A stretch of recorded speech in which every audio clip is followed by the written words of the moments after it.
Biggest proofs is everything that they try to push to you, whether it be all this new gender stuff, whether it be hypersexuality, whether it be hypersensuality and trying to always feel good and all these kind of things, they're empty. They're hollow. You know what I'm saying? It's shallow. It's nothing. There's no real fulfillment and there's no real joy that you will find in that. The only real joy you'll find is in serving the Lord. You know, a couple days ago just marked a couple of months, 3 months exactly, of sobriety for me. And anybody that knew me in high school and middle school, anything like that, knows that I was never a partier or a drinker. In high school, it all started in college, right? But one of the biggest revelations I had behind that was the fact that the things that people advertise and talk about that's corny, or try to make it out to be corny or lame, whatever, actually be the cool things. You know what I'm saying? And I take that from my own experience of now having been sober for 3 months. I manage a liquor store, right? So a lot of times people will come in and they ask me, "Oh, what's your favorite thing to drink?" Oh, like what's this or that?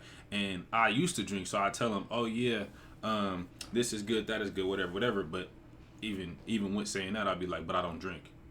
And a lot of times they're like, "Oh, you don't drink? You work at a liquor store, you don't drink?" It's like a dichotomy there. You know what I'm saying? It's a little strange. You feel me? You expect a certain type of crowd to be in a certain type of place, right? In a GameStop, you're expecting to find gamers. You're not expecting to find people that don't play video games at all, but know a lot about video games. You know what I'm saying?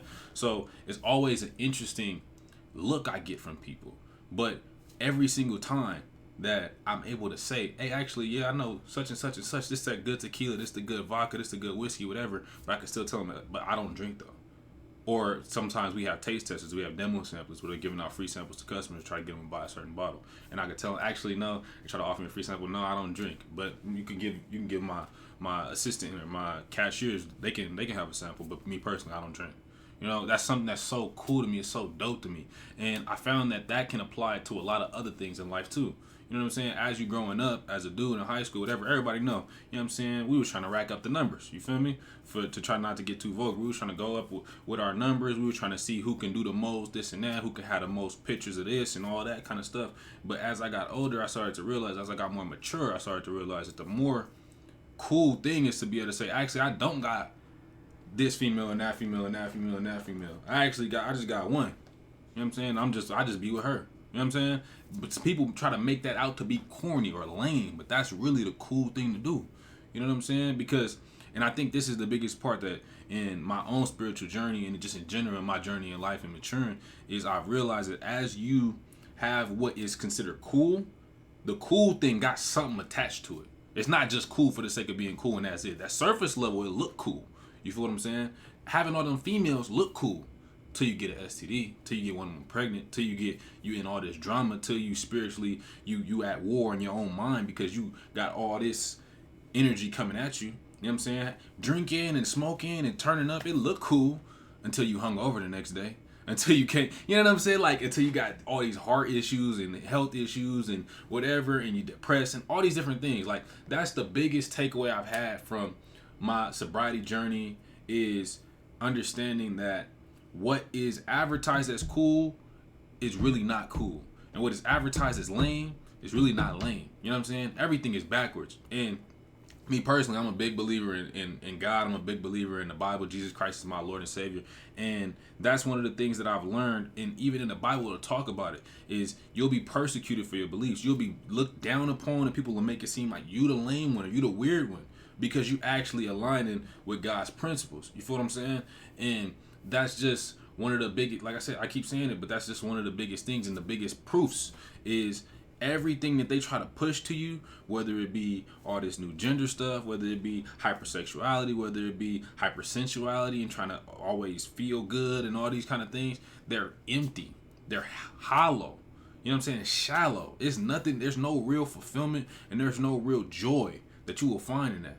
The only real joy you'll find is in serving the Lord. The only real joy you'll find is in your purpose. If you think about a big dog, right? Think about like a husky or a German shepherd or a Rottweiler. Think about these really big dogs. If you try to keep that big dog in a small room, if you try to make that big dog a house dog, it's going to be tearing stuff up. It's going to be trying to jump out the window. It's going to try to run away anytime a door is open. Why? Because it's not meant to be in a house. Them kind of dogs you need to put in a yard. In the backyard, let them roam around, let them dig, let them mess with stuff, let them get some extra, let them do what they were meant to do. You know what I'm saying? Vice versa, if you put a really small dog and you have them in the backyard all the time, they're gonna be just crying, scratching at the door, trying to get back in. What is the point I'm trying to make with that?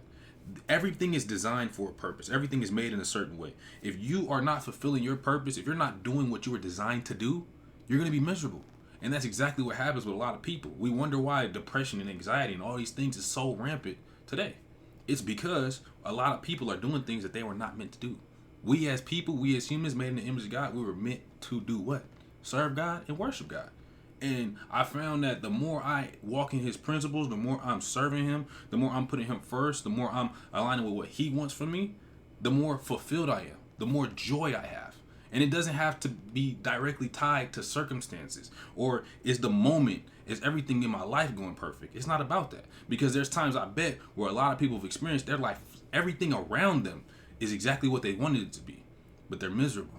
People can be rich and famous and have everything that this world has to offer and kill themselves and off themselves. You know what I'm saying? And that is the biggest evidence to me is that you can be poor and have nothing, but you can be satisfied in the Lord and have joy and fulfillment in your life anyways. Or you can have everything and be at the mountaintops and be on top of the world, and then you still feel like you have nothing. You know what I'm saying? Those are just the biggest things. I know this is a little bit of a rant, and I wanted to speak more on my sobriety, but that was just the biggest revelation I found through all of it is that what is lame or corny is what is actually fulfilling, is what is actually going to bring you joy. And what is cool or the thing to do is actually what is going to harm you. It's actually going to lead you to your own destruction. Right. When I was coming up to this idea to just even turn the camera on and talk about this, I'm probably going to end up titling this video "A Letter to My Unborn Children." But really, this is a letter to anybody that wants to hear. Let all that have ears to hear, let them hear. Because trust when I say I done been in positions and places, and I know there's people that have envied my position, wanted to be where I was at. You know what I'm saying? All those kind of things, because I've lived a very blessed life. But at the same time, I'll say it like this: is the lame and corny thing is actually the cool thing.